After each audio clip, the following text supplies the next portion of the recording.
오늘 하나님이 우리에게 주시는 말씀 느헤미야 5장 1절에서 13절까지의 말씀입니다. 느헤미야 5장 1절에서 13절까지의 말씀. 그때의 백성들이 그들의 아내와 함께 크게 부르짖어 그들의 형제인 유다 사람들을 원망하는데 어떤 사람은 말하기를 우리 자녀가 많으니 양식을 얻어먹고 살아야 하겠다 하고, 어떤 사람은 말하기를 우리가 밭과 포도원과 집이라도 저당 잡히고 이 흉년에 곡식을 얻자 하고, 어떤 사람은 말하기를 우리는 밭과 포도원으로 돈을 빚내서 왕에게 세금을 바쳤도다. 우리 육체도 우리 형제의 육체와 같고 우리 자녀도 그들의 자녀와 같거늘 이제 우리 자녀를 종으로 파는도다. 우리 딸 중에 벌써 종된 자가 있고 우리의 밭과 포도원이 이미 남의 것이 되었으나 우리에게는 아무런 힘이 없도다 하더라. 내가 백성의 부르짖음과 이런 말을 듣고 크게 노하였으나 깊이 생각하고 귀족들과 민장들을 꾸짖어 그들에게 이르기를 너희가 각기 형제에게 높은 이자를 취하는도다 하고 대회를 열고 그들을 쳐서 그들에게 이르기를 우리는 이방인의 손에 팔린 우리 형제 유다 사람들을 우리의 힘을 다하여 도로 찾았거늘 너희는 너희 형제를 팔고자 하느냐, 더구나 우리의 손에 팔리게 하겠느냐 하매 그들이 잠잠하여 말이 없기로 내가 또 이르기를 너희의 소행이 좋지 못하도다. 우리의 대적 이방 사람의 비방을 생각하고 우리 하나님을 경외하는 가운데 행할 것이 아니냐. 나와 내 형제와 종자들도 역시 돈과 양식을 백성에게 꾸어 주었거니와 우리가 그 이자 받기를 그치자.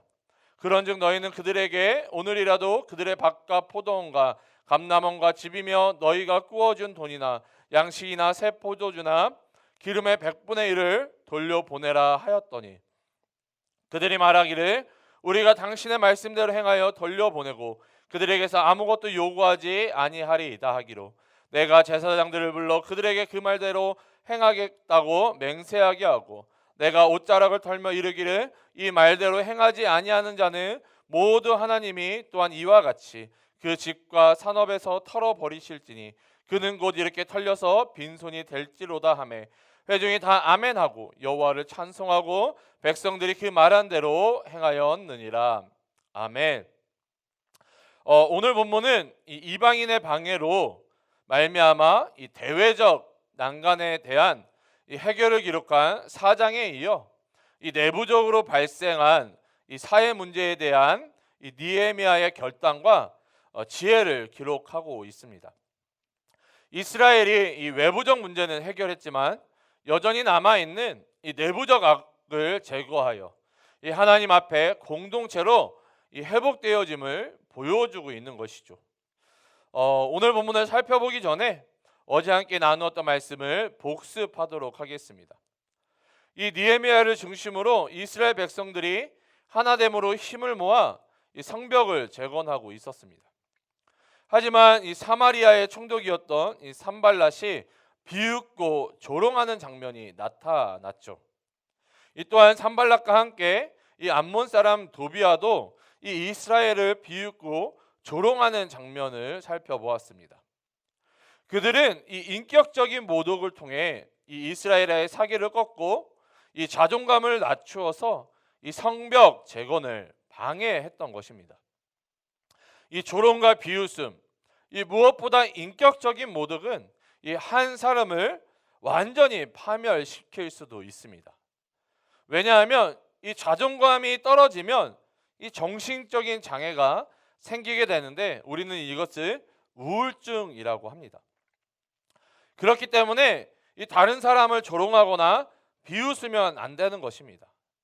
더 나아가 이 인격적인 모독을 하면 안 되는 것이죠. 사람을 살려야 하는 우리가 이 말과 행동으로 살려야 하는 사람을 죽일 수도 있는 것입니다. 이러한 상황 가운데 느헤미야는 어떻게 반응하고 있다고 우리가 살펴보았습니까? 느헤미야는 이 감정적으로 산발랏과 도비아를 대적하지 않았습니다. 오히려 하나님 앞에 나아가 엎드려 기도하는 이 느헤미야의 모습을 발견할 수 있었죠. 이 우리에게 다가오는 이 환난과 시련 가운데 또한 이 공격 가운데 우리는 하나님 앞에 나아가야 하는 것입니다. 기도해야 하는 것이죠. 이 느헤미야가 문제를 가지고 하나님 앞에 나아갈 때에 이 하나님의 도우시는 손길로 그 대적들로부터 보호하심을 받게 되는 것입니다. 전쟁이 우리에게 속한 것이 아니라 하나님께 속해 있음을 항상 믿음으로 고백해야 하는 것입니다. 우리는 이 느헤미야의 믿음을 배워야 하는 것이죠. 또한 우리는 이 젊은 혈기에 나의 힘으로 또는 감정적으로 그 상황을 대처하는 것이 아니라 온전히 하나님께 맡겨드리는, 온전히 하나님께 엎드려 기도하는 이 신앙의 모습을 배워야 하는 것입니다. 이것들을 기억하시면서 오늘 본문을 살펴보도록 하겠습니다. 이 오늘 본문 1절을 살펴보면 그때의 백성들이 그들의 아내와 함께 크게 부르짖어 그들의 형제인 유다 사람들을 원망하는데 기록하고 있습니다. 지금 이 성벽 재건을 하고 있는 이스라엘 백성들 가운데 이 원망할 일이 생겼음을 선언하고 있는 것입니다. 여러분, 이 원망이라는 것은 이 전염병과 같아서 한번 원망하기 시작하면 같이 동조하게 되어 이 많은 사람들이 덩달아 이 원망하게 되는 것을 우리가 볼 때가 많이 있습니다. 특별히 이스라엘 백성에게 있어 이 원망은 이 뼈아픈 과거를 생각하게 한다는 것이죠. 그것은 바로 이 가나안을 정탐한 후에 하나님 앞에 원망, 불평하여 이 40년간 광야를 떠돌았던 것입니다. 이 사단이 쓰는 방법 가운데 공동체를 무너뜨리는 가장 손쉬운 방법이 바로 이 원망과 불평입니다. 처음에는 이 서로를 향한 이 원망과 불평으로 시작하지만 결국에는 하나님을 향한 원망과 불평으로 이어지기 때문입니다. 이 원망과 불평은 이 죄의 속성과도 같아서 바로 끊어내지 못하면 우리 안에서 자라나기 때문이죠. 지금 이스라엘 백성들은 이 성벽 재건이라는 사명을 감당하고 있습니다. 표면적으로는 성벽 재건이지만 실질적으로 이 성정 중심, 예배 중심의 신앙을 회복하고 있는 것이며 이 공동체로서 함께 사명을 감당하고 있는 것입니다. 그런데 그 가운데 지금 원망이 들어오고 있는 것이죠. 사단이 우리에게 원망을 심어놓은 이유가 무엇입니까? 결국에는 하나님께서 우리에게 맡겨주신 사명을 이루지 못하게 함입니다. 다시 말해 이스라엘 백성이 성정 중심, 예배 중심의 삶을 살지 못하도록 하는 것이죠. 그럼 이스라엘 백성들 가운데 이 원망의 원인이 무엇입니까? 지금부터 그 원인이 무엇인지를 살펴보도록 하겠습니다. 2절, 4절, 2절부터 4절을 읽어보면 어떤 사람은 말하기를 우리와 우리 자녀가 많으니 양식을 얻어먹고 살아야 하겠다 하고, 어떤 사람은 말하기를 우리가 밭과 포도원과 집이라도 저당 잡히고 이 흉년에 곡식을 얻자 하고, 어떤 사람은 말하기를 우리는 밭과 포도원으로 돈을 빚내서 왕에게 세금을 바쳤도다 기록하고 있습니다. 현재 이스라엘 백성들에게 먹을 양식이 없는 상황인 것이죠. 왜냐하면 흉년이 들었기 때문입니다. 그리고 이 먹을 양식을 구하기 위해 밭과 포도원과 집을 저당 잡혔다고 원망하고 있습니다. 더 나아가 이 밭과 포도원으로 빚을 내서 왕에게 세금을 바쳤다라는 것이죠. 이스라엘 백성들은 이 모든 사람들이 희생하고 헌신하며 또한 이 적들의 공격 가운데 목숨을 걸고 이 성벽을 재건하고 있는데, 이 설상가상으로 흉년이 들어 이 먹을 양식이 없는 것입니다. 여러분, 이 어떤 공동체가 영적인 회복과 이 성장을 하려는데 이 사단이 가만히 있을까요? 절대로 가만히 있지 않습니다. 공동체가 회복되지 못하도록, 성장하지 못하도록 이 사단이 방해하는 것은 당연한 것입니다. 또 오늘 본문을 계속해서 살펴보면 이 팔면 안 되는 것까지 이 이스라엘 백성들이 팔게 되는 이 상황이 나타납니다. 5절을 읽어보면 우리 육체도 우리 형제의 육체와 같고 우리 자녀도 그들의 자녀와 같거늘 이제 우리 자녀를 종으로 파는도다. 우리 딸 중에 벌써 종된 자가 있고 우리의 밭과 포도원이 이미 남의 것이 되었으나 우리에게는 아무런 힘이 없도다 하더라. 이 먹을 양식과 세금을 내기 위해 이 자신들의 자식까지도 종으로 팔았다라고 원망하고 있는 것입니다.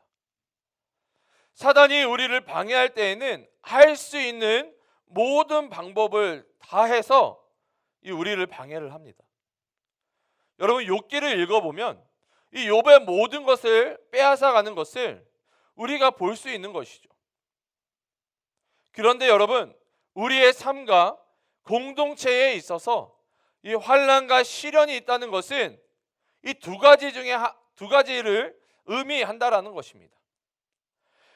하나는 하나님께서 우리의 믿음을 테스트하기 위해서 환난과 시련이 주어진다는 것이죠. 그리고 또 다른 하나는 사단이 우리를 무너뜨리기 위해 환난과 시련을 준다는 것입니다. 그런데 하나님께서 우리를 테스트하실 때에는 이 테스트할 만한 믿음을 가지고 있기 때문에 우리를 테스트하시는 것입니다. 그리고 사단이 우리를 무너뜨리려고 하는 것은 그만큼 악한 세력에 있어 우리가 또한 공동체가 위협이 될 만하기 때문에 우리를 환난과 시련 가운데 놓이게 하는 것이죠. 우리의 삶과 공동체에 환난과 시련이 있을 때 우리는 이 환난과 시련을 받을 만하기 때문에 받는 것이다 생각하고 인내해야 하는 것입니다. 그래야만 우리가 이 환난과 시련을 이겨낼 수 있는 것이죠. 계속해서 이러한 이스라엘의 원망 가운데 느헤미야가 어떻게 대처하는지를 살펴보도록 하겠습니다. 먼저 6절을 읽어보면 내가 백성의 부르짖음과 이런 말을 듣고 크게 노하였으나, 이 느헤미야는 이스라엘 백성들의 원망 가운데 노하였다라고 말하고 있습니다. 어떤 이유인지 느헤미야는 화를 내고 있는 것이죠. 자, 그러면 이 느헤미야가 화를 내고 있는 그 대상은 누구일까요? 흉년을 주신 하나님께 화를 내고 있는 걸까요? 아니면 이 원망하고 있는 이스라엘 백성들을 향해 화를 내고 있는 걸까요? 이 둘 다 아니라는 것이죠. 느헤미야는 이러한 원인을 제공한 사람들에게 화를 내고 있는 것입니다. 이 7절을 읽어보면 깊이 생각하고 귀족들과 민장들을 꾸짖어 그들에게 이르기를 너희가 각각 형제에게 높은 이자를 취하는도다 하고 대회를 열고 그들을 쳐서, 이 느헤미야가 분노했던 이유는 이 귀족들과 민장들, 여기서 말하는 민장들은 이 관리들을 이야기합니다. 다시 말해 이 귀족들과 관리들이 높은 이자로 같은 백성으로부터 이 폭리를 취했기 때문이라는 것입니다. 서로 함께 하나님께서 주신 사명으로 말미암아 이 성벽을 재건하고 있는데 이스라엘의 공동체가 하나 되어 하나님의 사명을 감당하고 있었는데, 그러면 여러분 공동체로서 어떠한 모습을 보여주는 것이 옳은 모습입니까? 이 초대교회 모습처럼 서로 돌아보아 교제하며 서로의 필요를 따라 이 자신의 것들을 나누어 주고 통용하는 모습을 보여야 하는 것이죠. 여러분, 하나님께서 누군가는 재벌로, 누군가는 관리로 세워주신 이유가 무엇입니까? 우리가 계속해서 살펴보았던 것처럼 이 하나님께서 주신 사명을 감당하기 위해서다라고 말씀드렸습니다. 그럼 여기에 나타난 귀족들과 관리들은 어떻게 해야 하는 것이 맞습니까? 이 사도행전에 나타난 이 바나바와 같이 이 자신의 소유를 팔아 이 공동체를, 이 형제를 돌보고 섬겨야 하는 것이죠. 하지만 그들은 희생하고 헌신하는 것이 아니라 오히려 자신의 이득을 취하려 하는, 같은 백성으로부터 고리대금을 통해 엄청난 이 불이한 이득을 챙겼던 것입니다. 그래서 이스라엘 백성들 가운데 원망의 소리가 높아졌던 것이죠. 또한 율법에 있어 이스라엘 백성들끼리는 이자를 받지 못함을 그들은 분명히 알고 있었습니다. 그럼에도 불구하고 이들은 율법을 어기면서까지 이 불이한 이득을 취하고 있는 것입니다. 그렇기 때문에 느헤미야는 서로 이자를 받지 말자라고 명령하고 있는 것이죠. 이러한 느헤미야의 명령에 이 귀족들과 관리들은 이자 받기를 그치게 됩니다. 더 이상 이스라엘 안에서 서로가 서로를 종으로 팔고 사는 일을 그쳤던 것이죠. 그런데 우리가 느헤미야를 통해 한 가지 더 살펴볼 것이 있습니다. 7절 앞부분을 살펴보면 깊이 생각하고라고 이야기하고 있습니다. 이 원래 느헤미야는 이 백성들의 원망을 듣고 분노했습니다. 하지만 이내 이 분노를 멈추고 깊이 생각했다라는 것입니다. 느헤미야는 이 백성들의 원망을 듣고 거룩한 분노를 하였지만 그 분노 그대로 문제를 해결하려 하지 않았습니다. 오히려 그 분노를 멈추고 이성적으로 깊이 생각하여 문제를 해결했던 것입니다. 우리는 아직 젊기 때문에 한번 분노하게 되면 그 분노로 말미암아, 그 감정으로 말미암아 더 많은 실수와 어려움을 범할 때가 있습니다. 그렇기 때문에 깊이 생각하는 시간이 필요한 것이죠. 예수님께서도 이 예루살렘을 입성하시고 가장 먼저 하신 일이 성전을 정결하게 하신 것입니다. 예수님께서는 이방인의 뜰에서 이 장사를 하는 사람들을 보고 분노하셨습니다.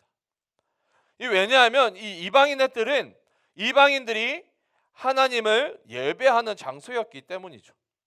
다시 말해 이 종교 지도자들은 이방인들의 예배를 빼앗아 이 자신들의 이익을 챙기고 있었던 것입니다. 그렇기 때문에 예수님은 분노했던 것이죠. 하지만 우리가 한 가지 놓치고 있는 것이 있습니다. 예수님께서 성전을 정결하게 하실 때 이 채찍을 준비하셨다라는 것이죠. 예수님께서 채찍을 준비하셨다는 것이 무엇을 의미합니까?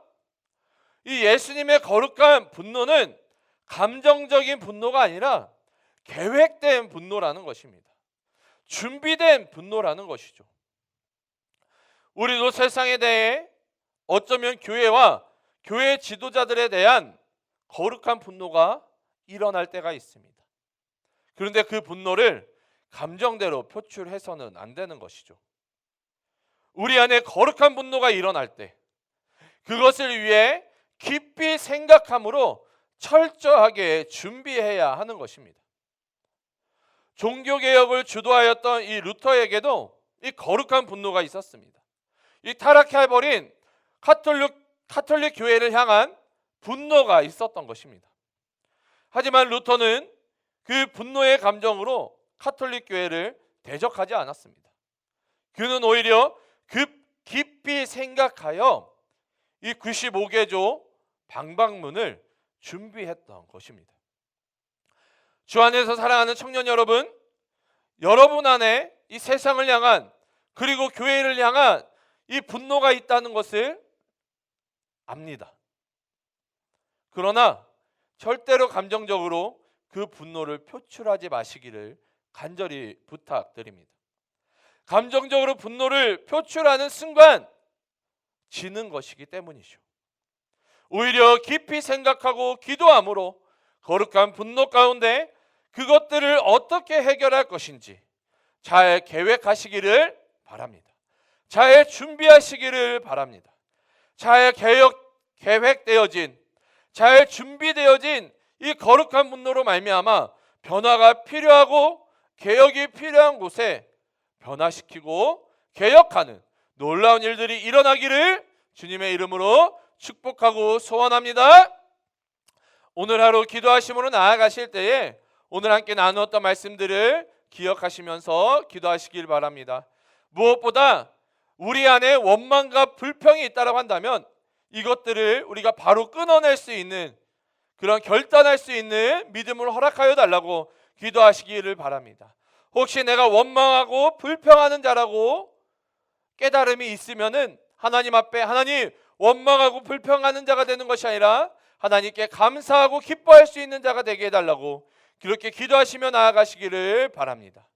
또한 우리가 혹시나 귀족들이나 이 관리들과 같이 우리 공동체를 힘들게 하거나 어렵게 하는, 나 자신의 이익만을 생각하는 그런 모습들이 우리 안에 있다고 한다면 그것들을 다 내려놓고 공동체를 위해 사랑하고 헌신하고 희생할 수 있는 자가 될 수 있도록, 그렇게 앞장설 수 있는 자가 될 수 있도록 결단하며 기도하시길 바랍니다. 또한 마지막으로 우리가 이 거룩한 분노 가운데 감정적으로 대하는 것이 아니라 깊이 생각하고 기도함으로 말미암아 하나님께서 주시는 지혜로 이 거룩한 분노를 잘 다스리고 또한 변화하고 개혁할 수 있는 우리들 되게 해달라고 그렇게 기도하심으로 나아가시기를 주님의 이름으로 축복합니다. 기도하시겠습니다. 사랑과 은혜가 충만하신 주님, 너무나도 감사드립니다.